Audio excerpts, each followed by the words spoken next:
This is just a very general overview of how to dry full meals. Basically, it's easy. There is nothing special to remember here, but one thing is essential to that. When you cook meals for the purpose of freeze drying them, what you need to do is, first of all, try to cook with less water. Obviously, it will take much longer to dry.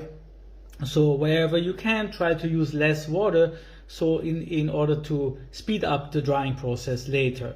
And secondly, try to cook with as little oil as possible and add the oil later.